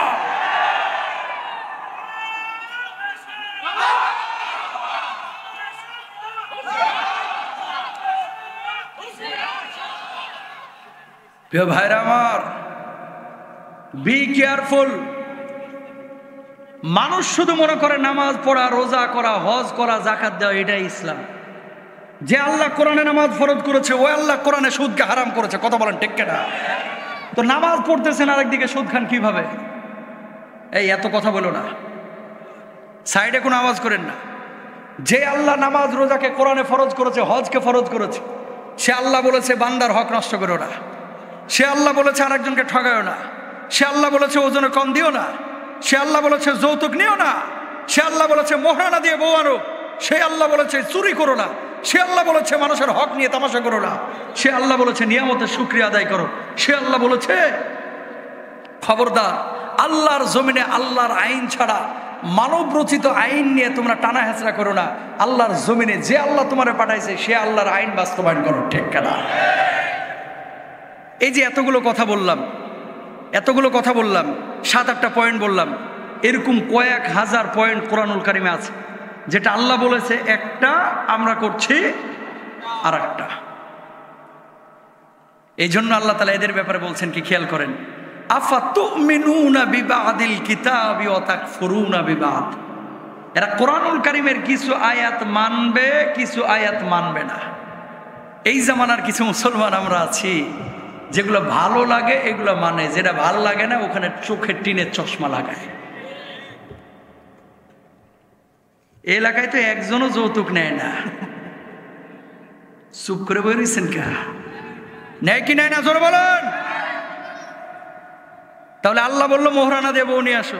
মোহরানা ধরে 10 লাখ, বাসর রাতে জরিনার মায়ের পাও ধরে মাপ চাইছে যে শোনা তোমার টাকা তো আমারই টাকা, মাফ করে দাও না। মাফ করে দিছে। 3 দিন পর মারামারি, কয় তোরে বিয়ে করে পাইলাম ডাকে। যারা মোহরানা আদায় করেন নাই, পারিবারিক জীবনে এই যে স্বামী স্ত্রীর সম্পর্কটা অবৈধ সম্পর্ক হয়ে যায়। এই জন্য বউয়ের কাছে যদি মাপ চাইতে হয় প্রকৃতভাবে মাপ নেন, মৌখিকভাবে না। কথা বুঝতে পেরেছেন? মৌখিকভাবে না, স্পষ্ট করে বলবেন যে তুমি আমরা মাফ করে দাও। যদি মন থেকে মাফ করে মাপ পাবেন, আর মনের ভিতরে যদি খুচুর খুচুর খুচুর খুচুর করে মাপ পাবেন। আর টিভিতে আমি লাইভ করি, আপনারা জানেন অনেকে, রোববার সোমবার মাহফিলের কারণে কয়েকদিন গ্যাপ যাচ্ছে। এক মহিলা যাত্রাবাড়ি থেকে ফোন দিচ্ছে লাইভে। কি ফোন জানেন? হুজুর বিয়ে হয়েছে আমার জামাইয়ের সাথে যাত্রাবাড়ি এলাকায়, দুইজনই ঢাকাইয়া। 1974 সালে বিয়ে হয়েছে, তার মানে বুড়া মানুষ। 1974 সালে বিয়ে হয়েছে, সেই সময় আমার মোহরানা ধরছিল 7,000 টাকা। তো আমার মোহরানার টাকা যখন আমার নগদ দিল আমি খুব খুশি। 3 দিন পরে আমার খালি ফুসকায়। কে? এই জামাই। কয় জরিনার মা, এ তোমার টাকা তো আমারই টাকা, আমার টাকাতেই তোমারই টাকা, তো টাকাটা দেও, আমি যাত্রাবাড়ি এরিয়ায় 1 কাঠা জায়গা বা 2 কাঠা জায়গা কিনে রাখি বা 3 কাঠা জায়গা কিনে রাখি। হুজুর আমারা বলছিল যে এই জায়গা কিনবো তোমার মোহরানার টাকা দিয়ে, এই 3 কাঠা জায়গা তোমার নামে। আজকে পর্যন্ত এই জায়গায় আমার নামে লেখা দেয় না, এর নামে রাখছে। এখন এই বুড়া মানুষটা বলছে, এই মহিলা, যে আমার মোহরানার টাকা শোধ করো। তো হ্যাঁ, আমার কচকচ্চা 7,000 টাকার নোট বাইর করে দিতেছে। আর ওই যে 3 কাঠা জায়গা কিনছিল, এই 3 কাঠা জায়গার দাম আজকে হচ্ছে 1.5 কোটি টাকা। হুজুর কিনলো আমার টাকা দিয়ে 1.5 কোটি টাকার সম্পদ, এখন দিচ্ছে 7,000। মাসালা কি হবে?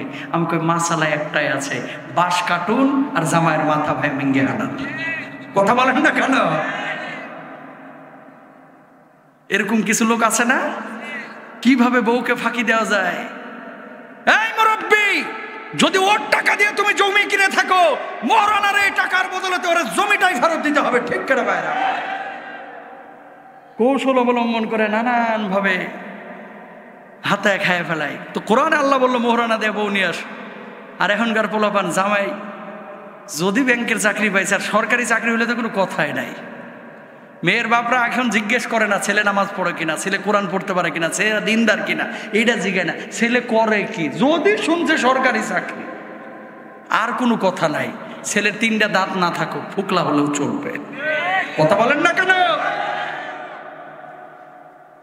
এরপরে ধরা, ঢাকা সিটির মধ্যে গত 1 বছরে তালাকের আবেদন পড়েছে 56,000। কত হাজার? সুবহানাল্লাহ কইতেছেন না? নাউজুবিল্লাহ বলেন। মানুষ শিক্ষিত হচ্ছে কিন্তু সংসারগুলো ভেঙে যাচ্ছে ভাই। 81% তালাক ছেলেদের, মানে তালাকের কারণ হচ্ছে পরক্রিয়া। কারণ মোবাইল আবিষ্কারের পরে পরক্রিয়া বাড়ছে না কমছে? জোরে বলেন। পরক্রিয়া বাড়ছে। 89% তালাকের কারণ হচ্ছে, এই তালাক হচ্ছে মেয়েদের পক্ষ থেকে ছেলেদেরকে। আগে তালাক দিত ছেলেরা, এখন তালাক দেয় বেশি মেয়েরা। অনেক গবেষণা করে আমি একটা জিনিস পাইলাম, এই RTV লাইভে সওয়াল জবাবে, ইমেইলে, প্রশ্নে প্রতি সপ্তাহে 1,500-এর উপরে শুধু তালাক রিলেটেড মাসালা আসে। তার মানে বুঝতেছেন তালাক কি পরিমাণ বাড়ছে। তালাক দেওয়ার পরে স্বামী এবং স্ত্রী 2 জন আলাদা হয়ে যাচ্ছে, মাঝখানে ফাটাবাসের চিপায় পড়তেছে, বিপদে পড়তেছে তার সন্তানটা। ঠিক কিনা? আর এটা কেন হচ্ছে জানেন? আগে মানুষ ছিল মূর্খ, বুঝেন?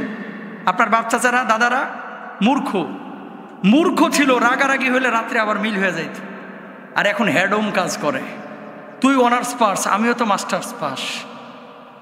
স্বামী স্ত্রীর মধ্যে এরকম একটা প্রতিযোগিতা চলতেছে, তোর বাপের আছে আমার বাপের নাই। আগে বউদেরকে একটা শাসন করলে দরজা লাগায় বসে থাকতো যে মাথা গরম, ঠান্ডা হোক, পরে বাইরে হবো। বাইর হয়েছে আবার মিলামেশা হয়ে গেছে।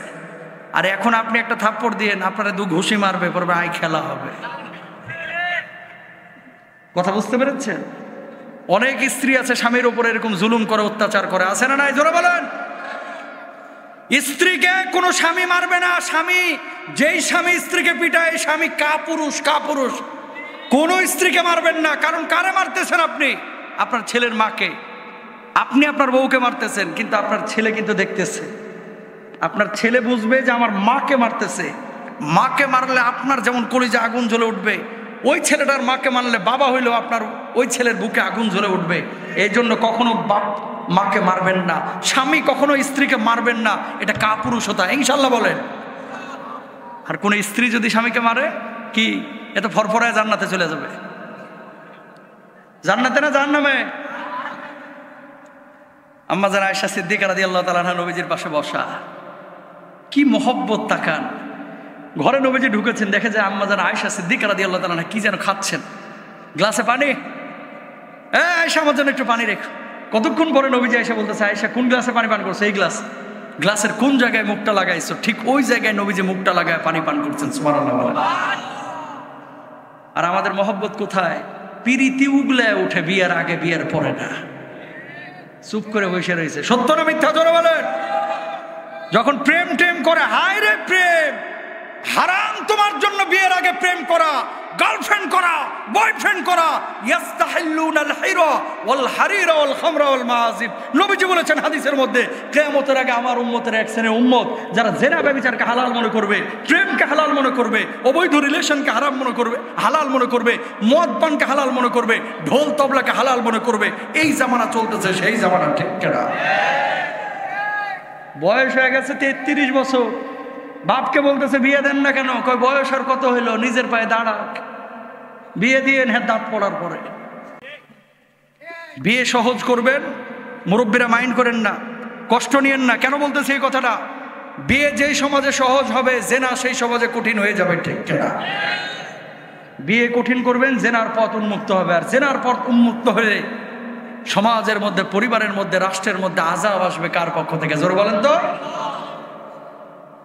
তাকান, এই ওয়ালাবিসুল হারির চিকন চাকন পোশাক উম্মতের কিছু মানুষ পরা শুরু করবে। এখন তো মাশাআল্লাহ যত ছেঁড়া প্যান্ট তত ফ্যাশন। কিছু প্যান্ট এখন দেখা যায় ছেলেদেরও মেয়েদেরও, বিড়ালে আর কুত্তায় সাইটে যেন রং উঠায় লাইছে, এটাও নাকি ফ্যাশন। নাউজুবিল্লাহ বলেন। মেয়েরা এমন ভাবে খোপা পরা শুরু করবে, খোপার আকার আকৃতি উটের পিঠের মতো হয়ে যাবে। এই জামানা চলতেছে, সেই জামানা, ঠিক কেন? সুতরাং প্রিয় ভাইরা আমার, এই জিনিসগুলো আমাদের খেয়াল করতে হবে। যেখান থেকে কথা বলছিলাম, কোরআনুল কারীমের সব বিধান মানা এটা আপনার উপরে ফরজ। কিছু মানবেন, কিছু মানবেন না, তা হবে না, তা প্রিয় ভাইরা আমার, 1 বছর না, 2 বছর না, 400 বছর প্রথম ক্ষমতায় ছিল নমরুদ। একটা বারের জন্য নিজেরা খোদা দাবি করে নাই। 400 বছর পরে শয়তান নমরুদের লারা দিল। এবার নমরুদ নিজের খোদা দাবি করা শুরু করলো। রাজ্যের সমস্ত মানুষগুলো বলল, নমরুদ তোমার আমরা খোদা মেনে নিলাম, আপনি আমাদের খাবার খাওয়ান, আপনি আমাদের পানি দেন, আপনি আমাদের বাঁচিয়ে রেখেছেন, আপনি আমাদের জীবনদাতা, আপনি আমাদের মৃত্যুদাতা। দেশের সব মানুষ মেনে নিল। হঠাৎ পুলিশ বাহিনীর একজন এসে বলে, সবাই মানলেও একজন তো মানতেছে না। কই এটা কে? কার নাম ইব্রাহিম। কই ধরে লয় কি ইব্রাহিম? ইমান কেন আমার উপর আনছো না? আমাকে কেন খোদা মানতেছ না? ইব্রাহিম আলাইহিস সালাতু ওয়াস সালাম জবাব দিলেন, ইদ ক্বালা ইব্রাহিম রাব্বিয়াল্লাযী ইউহয়ী ওয়া ইউমীত।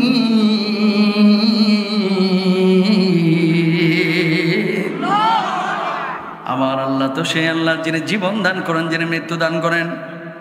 নমরুদ জবাব দিল, ক্বালা উহয়ী ওয়া উমীত, আমি জীবন দান করি, আমি মৃত্যু দান করি। কয়েকটু দেখেন না কিভাবে জীবন দেন, কিভাবে মৃত্যু দেন? যদি দেখেন তাহলে ইমান আনবো।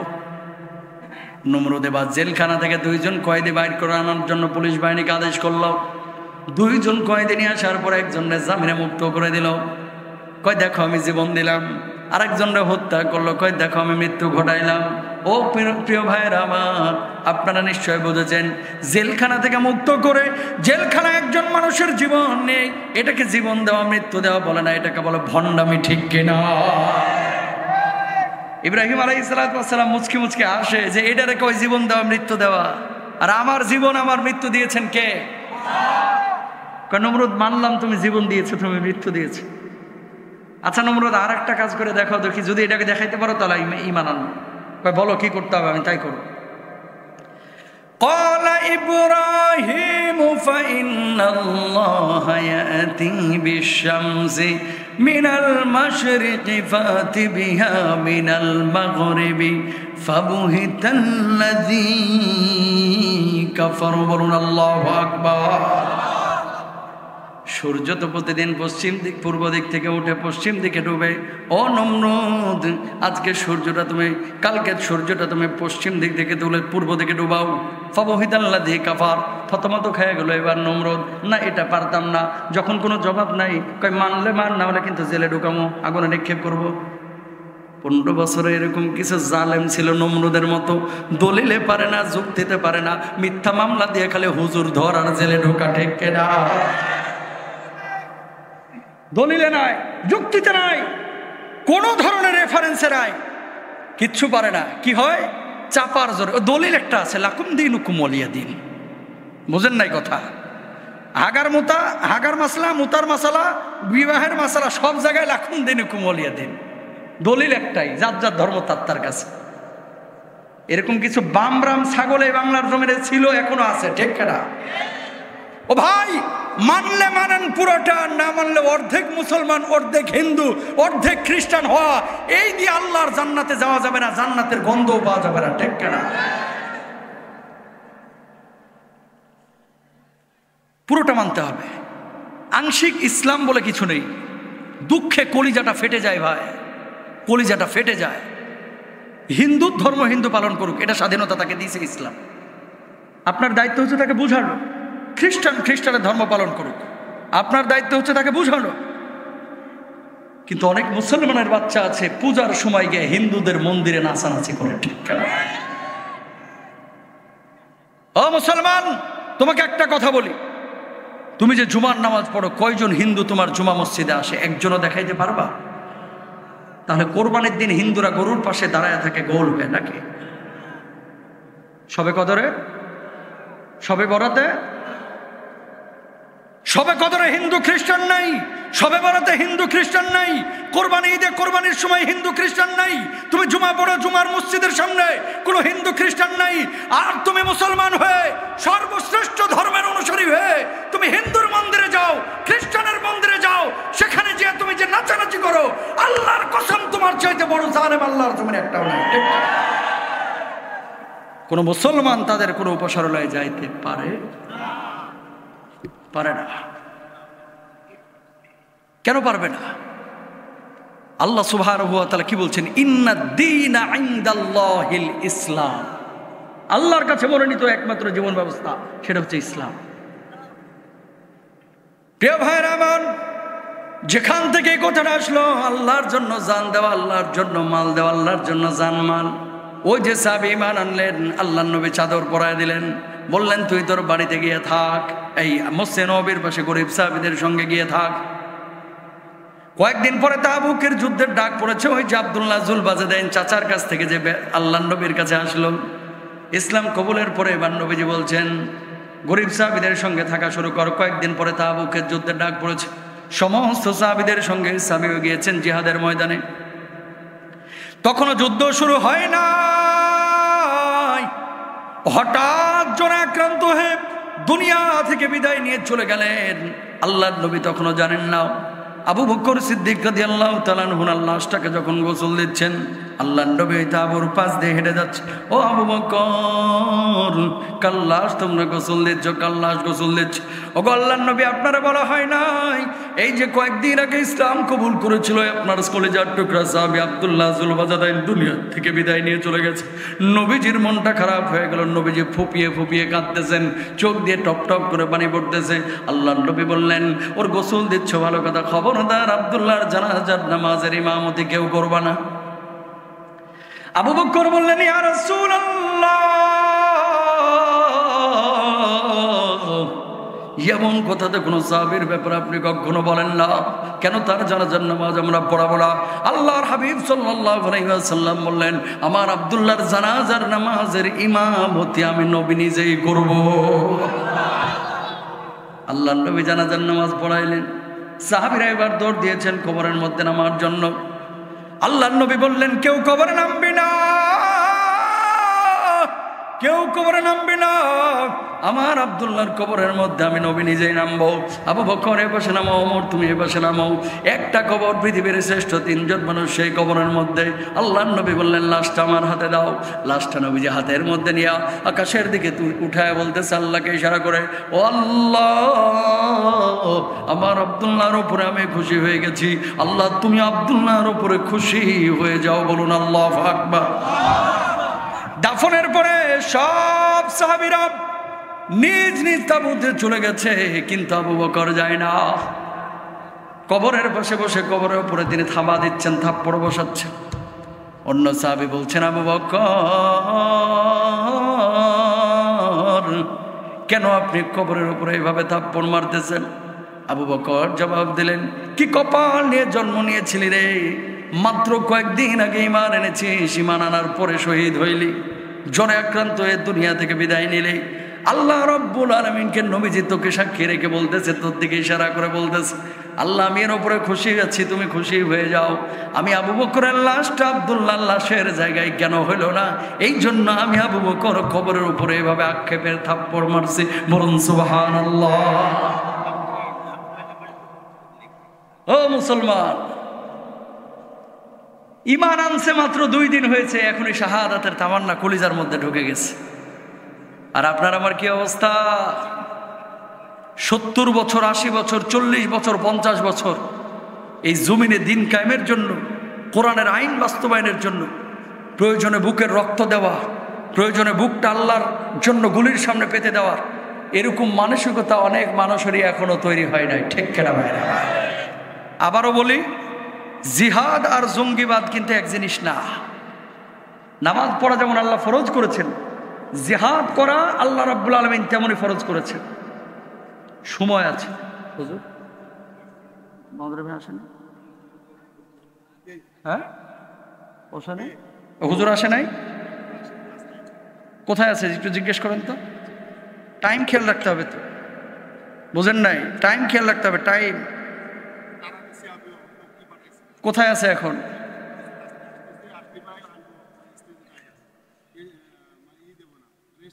কতক্ষণ লাগবে জিজ্ঞেস করেন। আমাকে টাইম দেওয়া হয়েছে 10টা পর্যন্ত, এখন বাজে 10:15। বুঝেন নাই?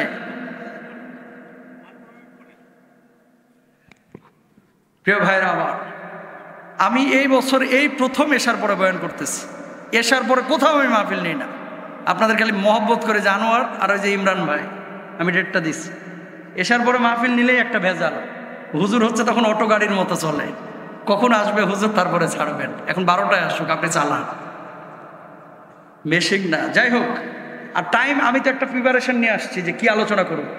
যখন আনলিমিটেড হয়ে যায় তখন এটা ছন্দপতন হয়।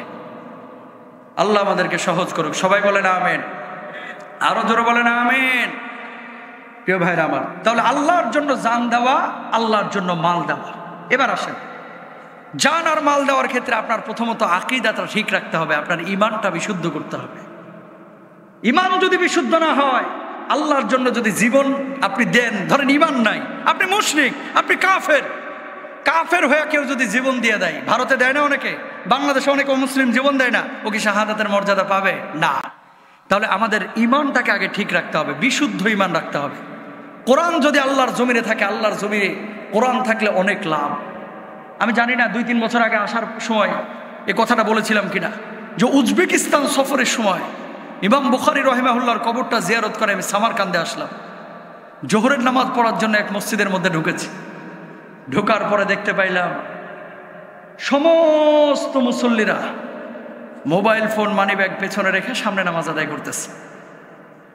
চিন্তা করলাম যে এতগুলো মানুষ মোবাইল ফোন, মানি ব্যাগ পেছনে রেখে সামনে নামাজ আদায় করতেছে, কারণটা কি?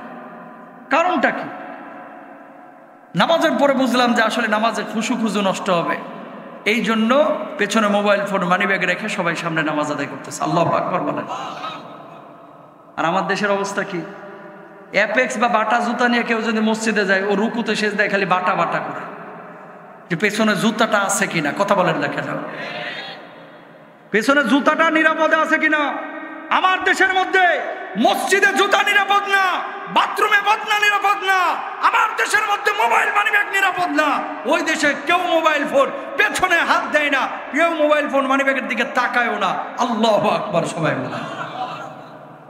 কারণ কি? কোরআন আছে, চুরি নাই। কোরআন নাই, চোরের আখড়া, চোরের ভান্ডার তৈরি হয়ে যাবে। 150 টাকা চুরি করার জন্য আম গাছের সাথে বান্ধে আপনারা পিটান অনেক সময়। চুরি করছে কত? 150। ছিচকে চোর আছে না কিছু এলাকায়, গামছা দিয়ে বান্ধে সবাই মারতাছে। অটোতে চড়ে 3 জন মিলে যাইতেছে সামনে। কিরে কি হয়েছে? দোস্ত চোর ধরা পড়ছে, 150 টাকা চুরি করেছে। বুঝছেন? ওই অটোওয়ালা দাঁড়াও তো। 3 জন মিলে নামে বলছে যাই 2 ঘুষি মেরে আসে। কথা বুঝতে পেরেছেন? এরকম টেন্ডেন্সি। আর 1,500 কোটি টাকা চুরি করার পরেও কানাডার বেগম পাড়ায় বাড়ি করে এই সমস্ত মানুষগুলোকে আবার কোটটাই পরার কারণে অনেকে সার করে। ঠিক কেন ভাই? তাহলে কোরআন যদি থাকে চুরি থাকবে না, ডাকাতি থাকবে না। আল্লাহর জন্য জান দেওয়া, মাল দেওয়া এত সহজ কিছু না ভাই, এটা অনেক কঠিন বিষয়। প্রিয় ভাইরা আবার, আল্লাহর হাবিব বিশ্বনবী সাল্লাল্লাহু আলাইহি ওয়াসাল্লাম কি বলেছেন দেখেন। সারা পৃথিবীতে আজকে মুসলমান মার খাচ্ছে। কেন মার খাবে না? নবীজি যেভাবে চলতে বলেছে সেইভাবে আমরা চলতেছি না। ইদা দহরাত তালাবুন ওয়া শারিবুল খুমুর ওয়া লাবিসুল হারির ওয়াত্তাখাযুল কিয়ান ওয়াক্তাফার রিজালু বির রিজাল ওয়ান নিসাউ বিন নিসা। অভিশাপের মাত্রা যখন বেড়ে যাবে, মদ পানের প্রবণতা যখন বেড়ে যাবে, চিকন চাকন পোশাক পরিধানের প্রবণতা যখন বেড়ে যাবে, গায়ক গায়িকা নায়ক নায়িকাদেরকে যখন আদর্শের মানদণ্ড মনে করবে, সমকামিতা যখন বেড়ে যাবে, ট্রান্সজেন্ডারের বিষয়টাকে যারা প্রমোট করবে, সমকামিতাকে যারা প্রমোট করবে, কোনো মুসলিম বিশ্বে কোনো মুসলমান যদি এটা করে, আল্লাহ রাব্বুল আলামিন ওই মুসলিম বিশ্বের মুসলমানদের উপর আযাব দিবেন। বলুন না আউযু বিল্লাহ। ফিফা ফুটবল ফেডারেশন ফুটবল বিশ্বকাপ যারা আয়োজন করে, এরা কয়েকদিন আগে এদের প্রোফাইলের মধ্যে রেইনবো ফ্ল্যাগ, যেটা দিয়ে সমকামিতাকে প্রমোট করা হয়, সমকামিতা, নারী নারী পুরুষ পুরুষ, এই সমকামিতার সিম্বল হচ্ছে রেইনবো ফ্ল্যাগ, যেটা ইউরোপে খুব প্রমোট করা হয়। বাংলাদেশেও এখন কিন্তু অনেক নাস্তিক মুরতাদ এটাকে প্রমোট করে আমার ছেলে মেয়েদেরকে ট্রান্সজেন্ডার আর এই সমকামিতার দিকে ধাবিত করছে। জোরে সোরে বলেন নাউযুবিল্লাহ। লূত আলাইহিস সালাতু ওয়াস সালাম, তার স্ত্রী, ওনার স্ত্রীকে আল্লাহ সুবহানাহু ওয়া তাআলা, দেখেন লূত আলাইহিস সালাতু ওয়াস সালামের স্ত্রীকে আল্লাহ সুবহানাহু ওয়া তাআলা পাথর বানিয়ে দিয়েছিলেন। পাথর কেন? সমকামীদেরকে যখন আল্লাহ তাআলা আযাব দিয়ে ধ্বংস করছিলেন, উনি পিছনে ফিরে তাকিয়েছিলেন, তাদের জন্য আফসোস করেছিলেন, তাদের পক্ষ অবলম্বন করেছিলেন। ডেড সি আমি সফর করেছি 2 বছর আগে জর্ডানে। ডেড সি কওমে লূতকে যে পাপের কারণে আল্লাহ সুবহানাহু ওয়া তাআলা উলট পালট করে দিয়েছিলেন, বিশ্বাস করেন এই আযাবপ্রাপ্ত এলাকাগুলোতে যখনই যে এলাকায় গিয়েছি, নাকের মধ্যে মাছি ঢুকে, কানের মধ্যে মাছি ঢুকে, দাঁড়ানো যায় না, এত ভয়াবহ অবস্থা। ইউটিউবে দেখতে পাবেন আপনারা, ডেড সির মধ্যে মানুষ শুয়ে শুয়ে পত্রিকা পড়তেছে, পানিতে ডুবে না। কেন? এটার লবণাক্ততা, এটার ক্ষার, এটা এত মারাত্মক ভাই, এত মারাত্মক, এটা আপনি কল্পনাও করতে পারবেন না যে এটা কত তিতা, লবণাক্ত। লবণের ক্ষার এত বেশি যে মানুষ এর উপরে শুইলে আর ডুবে না। বিজ্ঞানীরা বলে লবণের কারণে, আর আলেমরা বলে, এবং উর্দুন জর্ডানের আলেমরা পর্যন্ত এই কথা বলে, যেটাই যে কওমে লূতকে আল্লাহ তাআলা যে ধ্বংস করেছিলেন, এই ধ্বংসের সিম্বল হিসেবে আল্লাহ তাআলা রেখে দিয়েছেন। আর ডেড সির উল্টা দিকে লূত আলাইহিস সালাতু ওয়াস সালামের স্ত্রীকে যে পাথর করেছেন, পাথর করে রেখে দিয়েছেন। এর পাশে 2টা পাথর আছে, আপনারা ইউটিউবে পাবেন, দেখবেন 2 জন মুখে ঠোঁটের সাথে ঠোঁট লাগায় আছে। পাথর 2টার অবস্থা এরকম যে একজন আরেকজনের সাথে ঠোঁট লাগায় আছে। প্রিয় ভাইরা আমার, এই সমকামিতাকে যারা প্রমোট করে বাংলাদেশে আইনে এটাকে ইস্টাবলিশ, এই সমকামিতা বাংলার জমিনে কখনো ইস্টাবলিশ করতে দেওয়া যাবে। কোনো বাপ কি চাইবে যে আমার মেয়েটা করিম থেকে করিমা, এই মেয়েটা করিমা থেকে করিম হয়ে যাক, রহিমা থেকে রহিম হয়ে যাক? সার্জারি করে লজ্জাস্থান চেঞ্জ করে এটা কোনো মানুষ যদি মনে করে যে বৈধ, আর ইমানই থাকবে না, কাফের হয়ে যাবে, ঠিক না? সুতরাং ইমানের ক্ষেত্রে কোনো আপোষ নাই, শিরকের ক্ষেত্রে কোনো আপোষ নাই। আমি মুসলমান, আমার জবান হবে একটা, আমার কাজ হবে আল্লাহ আল্লাহ রাসূলের জন্য। কি বলছেন আল্লাহ রাব্বুল আলামিন, খেয়াল করেন, ওয়া'বুদুল্লাহা ওয়া লা তুশরিকু বিহি শাইআ ওয়া বিল ওয়ালিদাইনি ইহসানা।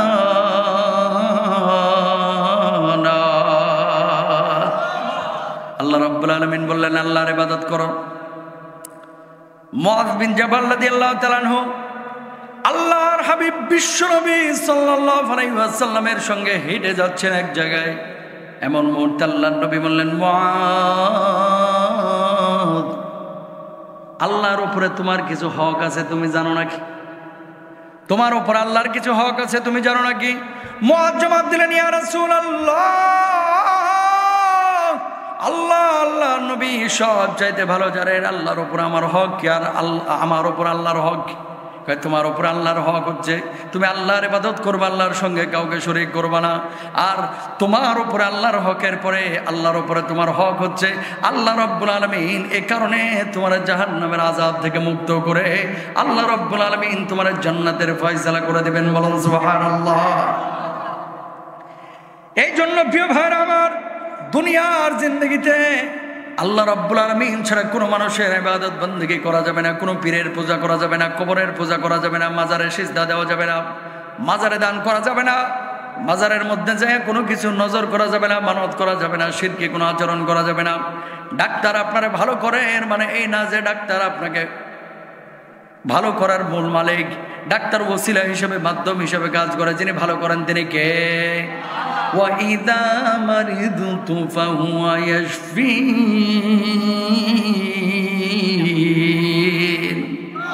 জোরে বলেন না আল্লাহু আকবার। আল্লাহ রাব্বুল আলামিন বলেছেন, আমি মানুষকে অসুস্থ করি, আমি মানুষকে সুস্থ করি। এই জামানার মধ্যে অসংখ্য মানুষ আছে যে মানুষগুলো শিরকের সাথে জড়িত, নিজে আমল করে না, নিজে নামাজ পড়ে না, নিজে ঠিক মতো কোরআন হাদিস মানে না, কিন্তু চিন্তা করে আমার বাপ মা আমার জন্য কিছু, আমার পীর সাহেব আমার জন্য কিছু করবে, আমার হুজুর আমার জন্য কিছু করবে, আমার খতিব আমার জন্য কিছু করবে, আমি তো অমুক দরবারের মুরিদ হয়েছি, তিনি আমার নিয়ে চলে যাবে।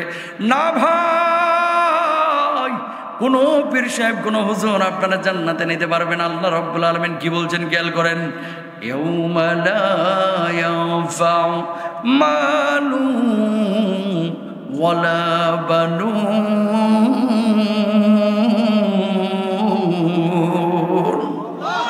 কেউ কারো কোনো উপকার আসবে না কিয়ামতের ময়দানে। আম্মা জান আয়েশা সিদ্দিকা রাদিয়াল্লাহু তাআলা আনহা আল্লাহর নবী সাল্লাল্লাহু আলাইহি ওয়াসাল্লামের পাশে বসা আছেন। এমন মুহূর্তে বললেন, ওগো নবীজি, আমি আপনার কে? কয়, তুমি আমার স্ত্রী। আমারে ভালোবাসেন নাকি? অনেক ভালোবাসি। কেমন ভালোবাসেন? খুব বেশি ভালোবাসি। ওগো আল্লাহর নবী, একটা কথা জানার ছিল, আমার একটু জবাব দিবেন নাকি? আল্লাহর নবী বললেন, আয়েশা বলো, বলো কি জানতে চাও? আম্মা জান আয়েশা বললেন, ওগো নবীজি, আমি আপনার প্রিয়তমা স্ত্রী হিসেবে কিয়ামতের ময়দানে আলাদা কোনো ফ্যাসিলিটি পাবো কিনা? কোনো ফ্যাসিলিটি পাবো কিনা? কোনো ফ্যাসিলিটি পাবো কিনা? আল্লাহর নবী তখন বুঝে গেলেন আম্মা জান আয়েশা কি বলতে যাচ্ছেন। বললেন, আয়েশা, কি ফ্যাসিলিটির তুমি কথা বলতেছ? আগো আল্লাহর নবী, কিয়ামতের ময়দানে আল্লাহ রাব্বুল আলামিন আমারে কি জান্নাত দিবেন কিনা? আল্লাহর নবী জবাব দিলেন, তুমি যদি তোমার আমল নিয়ে কবরে ঢুকো তাহলে আল্লাহ রাব্বুল আলামিন তোমারে জান্নাত দিবে। এই নবী কিয়ামতের ময়দানে তোমারে চিনবে। আমলহীন আয়েশাকে নবী চিনবে না, আমলহীন ফাতেমাকে নবী কিয়ামতের ময়দানে চিনবে না। বলুন আল্লাহু আকবার। আর মাশাআল্লাহ, আপনার আমার এলাকায় কিছু ভাই আছে, হুজুর হেতে তো নামাজ পড়ে না, কিভাবে জান্নাতে যাবে? হুজুর এবার ওই ব্যক্তিরে ধরছে, কিরে ভাই নামাজ পড়ো না কেন? কয়, নামাজ পড়ি না, কি হয়েছে? ইমান ঠিকই তাজা আছে, টাটকা শয়তান। কথা কয় না কেন? নামাজ পড়ি না, কি হয়েছে? ইমান ঠিকই আর আছে না, তাজা আছে, ইমানটা ঠিকই তাজা আছে। ভোটের সময় নাস্তিক মুরতাদ কাফেরকে ভোট দেয়, অমুসলিমকে ভোট দেয়, যে আমার কোরআনকে পছন্দ করে না, যে আমার আল্লাহকে পছন্দ করে না, ও যে দলেরই যত বড় লিডার হোক সে আমার ভোটের যোগ্য না। ঠিক কিনা? যত বড় লিডারই হোক, কোন অমুসলিম কি এই কোরআনকে পছন্দ করে? জোরে বলেন। কোন অমুসলিমকে আল্লাহ আল্লাহ রাসূলকে পছন্দ করে? যদি আল্লাহ আল্লাহ রাসূলকে কেউ পছন্দ না করে, সে আমার বন্ধু হতে পারে না। কেন দেন? ওইদিকে যে নামাজ পড়েন, দুইটা লোভে। একটা হচ্ছে চাঁদাবাজি করা যাবে, রংবাজি করা যাবে, মোহাম্মদপুর বাজারে মাল উঠানো যাবে, মাল প্রতি দোকান থেকে 20 টাকা করে প্রতিদিন। খাবি মাল, তোর ছেলে হবে 1.5 ব্যাটারি মার্কা। ঠিক কিনা? খাইবা হারাম, পড়বা হারাম, আর ছেলেকে বানাইতে চায় আব্দুল কাদের জিলানী। এত সোজা। খালি পালসারে গিয়ার মারবে, বুড়া বুড়ি হওয়ার পরে তোমার বৃদ্ধাশ্রমে ফেলায় দিয়ে আসবে। ঠিক কিনা? ম্যাক্সিমাম হারামখোরের ছেলে মেয়ে মানুষ হয় না, খেয়াল করে দেখি। আরে হারামখোর যেগুলো আছে এলাকার মধ্যে, ডোন্ট মাইন্ড। আপনি যত বড় হাজি হন না কেন, হারাম টাকা দিয়ে হজ করলে হজ কবুল হবে না। হারাম টাকা খাইয়া নামাজ পড়লে নামাজ কবুল হবে না। হারাম টাকা খাইয়া হক মাইয়া আপনি যদি মসজিদে গিয়ে সারাদিন সেজদার মধ্যে পড়ে থাকেন, কাম হবে না। আল্লাহর আদালতে অজামিনযোগ্য পাপ হচ্ছে 2টা। জোরে বলেন, কয়টা? পেছনে মানুষ, কয়টা? 1 নম্বর আল ইশরাকু বিল্লাহ, আল্লাহর সাথে কাউকে শরীক করা। 2 নম্বর হক্কুল ওয়ালিদাইন, হক্কুল ইবাদ, বান্দার হক নষ্ট করা। এই জামানায় কে কারে ঠগায় কে একটু জিততে পারে, এটার একটা অসুস্থ প্রতিযোগিতা চলতেছে। ঠিক না? এই তাকান এদিকে, একটা থিম বলে দিই আপনাদেরকে, কখনো মানুষের উপরের দিকে তাকাবেন না। কে কয়তলা বিল্ডিং করলো, কিভাবে করলো, ও পারলে আমি করতে পারতেছি না কেন, এগুলোর দিকে তাকাবেন না। দেখবেন আপনি হক হালালের উপরে আছেন কিনা। এই পৃথিবীর বুকে হাজার হাজার কোটি টাকা কামাইছে অনেক লোক, মানজা ব্যথায় খালি এসির সুইচ চেঞ্জ করে, একবার 26-এ 25-এ 22-এ, মাগার রাত্রে ঘুমাইতে পারে না, কোমর ব্যথা, মানজা ব্যথা, পেটে ব্যথা, খাইতে পারে না, রসগোল্লার দিকে তাকায় থাকে আর আফসোস করে, হায় রে কেনার টাকা আছে মাগার পেটে দেওয়ার সামর্থ্য নাই, ডাক্তার বলছে সুগার গেলে তোর খবর। ঠিক কেনা? রিক্সাওয়ালা 1 কেজি গোস্ত খায় ফেলাইতেছে, কোনো সমস্যা নাই। আর অনেক হারামখোর আছে খালি তাকায় থাকে, ডাক্তার বলছে 1 কাপের বেশি খাইতে পারবেন না, তাকায় থাক। আপনি মনে করতেছেন কানাডায় বেগম পাড়ায় যারা হারাম টাকার বাড়ি করছে খুব আরামে আছে? কোশ্চেন কালেও না। হালাল আছে, আরাম আছে, হালাল নাই, হারাম ধরেছেন তো আরাম শেষ হয়ে যাবে। ঠিক কেনা? আলী রাদিয়াল্লাহু তাআলা আনহু নবীজিকে জিজ্ঞেস করলেন, মা কাল্লা কাফা খায়রুম মিম্মা কাসরা ওয়ালা। জবাবে নবীজি এটা বলেছিলেন, কি জানেন? যে পৃথিবীর বুকে বেঁচে থাকার জন্য কত টাকার প্রয়োজন, স্বাভাবিকভাবে টিকে থাকার জন্য কত টাকার প্রয়োজন। আল্লাহর হাবিব সাল্লাল্লাহু আলাইহি ওয়াসাল্লাম জবাব দিয়েছে, যেটা অল্প অথচ তোমার জন্য প্রয়োজনও যথেষ্ট, এটার উপরে তুমি ক্ষান্ত থাকো, সুখে থাকতে পারবা। কিছু মানুষ, এদের চরিত্র কেমন, নবীজি হাদিসের মধ্যে বলেছেন, লাউ কানা লিইবনে আদম ওয়াদিন মিন যাহাবিন আহাব্বা আইয়াকুনা লাহু ওয়াদিয়ান। একটা স্বর্ণের পাহাড়ের মালিক বানায় দিছে। আগে ছিল নিঃস্ব, শূন্য, এখন চাইবে দ্বিতীয় স্বর্ণের পাহাড়ের মালিক কবে হব। 2টা স্বর্ণের পাহাড়ের মালিক হয়ে গেছে, 3য়টা কবে হবে? আল্লাহর নবী বলছে, ওয়ালাই আমলা আফাহু ইল্লা তুরাব। কবরের পচা মাটি আর পচা বাঁশ গুড়া হয়ে ওর চোখে না ঢোকা পর্যন্ত এই বেটার স্বপ্ন দেখা বন্ধ হবে না। ঠিক কিনা? কিছু মানুষ আছে এরকম, দেখবেন খালি হা হতাশ, এত ভালো ওরে আল্লাহ রাখছে, জিজ্ঞেস করবেন ভাই কেমন আছে, আছি একরকম, মুখটারে ভেটকি মেরে আছি একরকম। ভাই কেমন আছেন আপনি? চলতেছে ভালো, চলছে, এই দিকে আছে, কথা বলেন না কেন? মানে যত ভালোই থাকুক এর কাছ থেকে কখনো আলহামদুলিল্লাহ শুনবেন না। এরা মূলত আল্লাহর দুশমন, আল্লাহ এদের পছন্দ করেন না। পৃথিবীর বুকে ওই মানুষটা সবচেয়ে সুখী যে মানুষটার জবানটা সবসময় শুকরিয়ায় ভরপুর থাকে। অসুস্থ আছেন, আল্লাহকে বলবেন, আল্লাহ তুমি যদি আমার অসুস্থ রেখে খুশি থাকো আমিও খুশি। ঠিক না? আল্লাহ তুমি আমার টাকা পয়সা দাওনি, গরিব রাখছো, সুস্থতা তো দিছো, যতদিন তুমি আমার সুস্থতা দিয়েছো আল্লাহ আমি তোমার শুকরিয়া আদায় করে শেষ করতে পারবো না। মালের পেছনে না ছুটা সুস্থতার পেছনে, জীবনে বারাকার পেছনে ছোটেন। ঠিক না?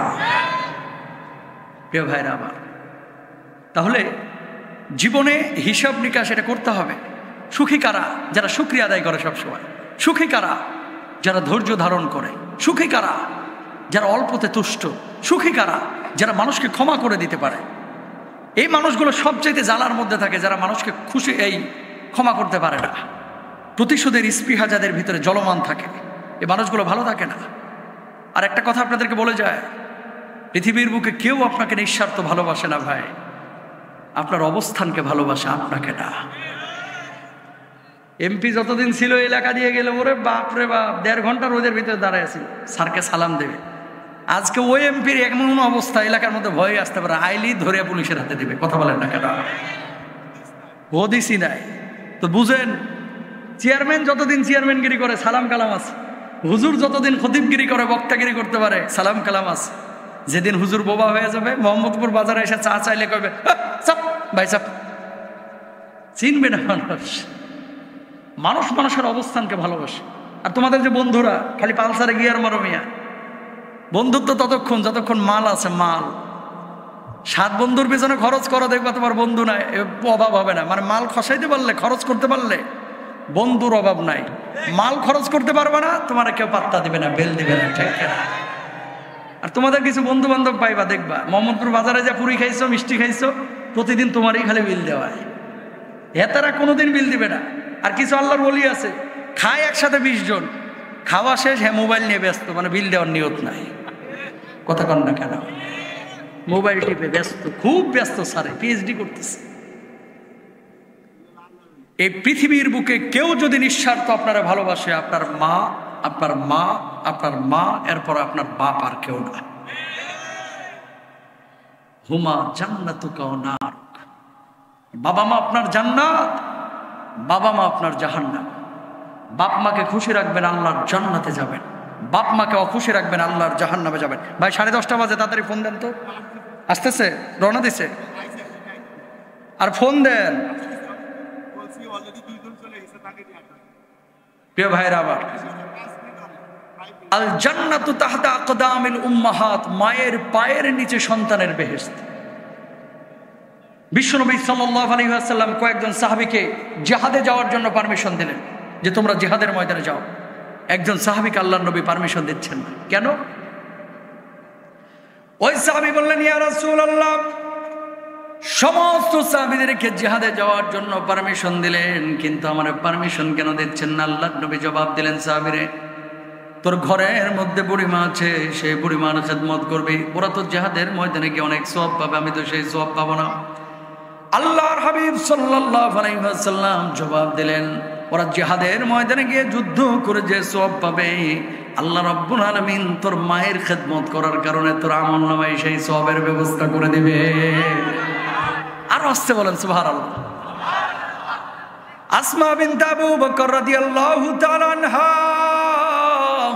আল্লাহর নবী সাল্লাল্লাহু আলাইহি ওয়াসাল্লামকে বলছেন, ওগো নবীজি, আমার মা মুশরিকা, আমি মায়ের খেদমত করব কিনা?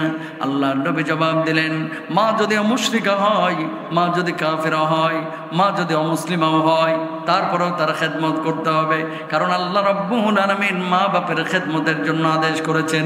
তবে একটা কথা, বাপ মা যদি তাওহীদ বা একত্ববাদ, শিরকের যদি আদেশ করে, তাওহীদের পরিপন্থী কোনো আদেশ করে, ওয়া ইন জাহাদাকা আলা আন তুশরিকা বি মা লাইসা লাকা বিহি ইলমুন ফালা তুতি'হুমা ওয়া সাহিবহুমা ফিদ দুনিয়া মারুফা।